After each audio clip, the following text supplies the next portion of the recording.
केंद्र म्हणजे आधाराची भिंत, विश्वासाचा पाया. इथे मिळते सर्वांना गुरुमाऊलींची माया.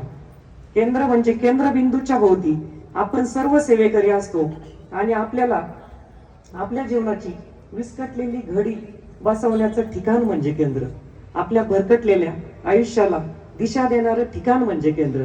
जेव्हा कुठलेच मार्ग दिसत नाही तेव्हा फक्त आणि फक्त आपल्याला केंद्राचा मार्गच वाचू शकतो. तारक मंत्रामध्ये आपण पाहिलेलं आहे, जगी जन्म मृत्यू असे खेळ ज्यांचा, नको घाबरू तो असे बाळ त्यांचा. कारण आपल्याला माहिती स्वतःला, आपल्याला आयुष्यामध्ये आपण सेवेत आल्यापासून महाराजांनी कुठल्या कुठल्या संकटातून वाचवलंय. ज्या काही गोष्टी जगाला माहिती नाही, फक्त आपल्याला मनाला आणि महाराजांना माहिती असतात. पण आपला मनुष्य देहाप्रमाणे आपल्या मनासारखं व्हावं हा अट्टहास असतो आपला.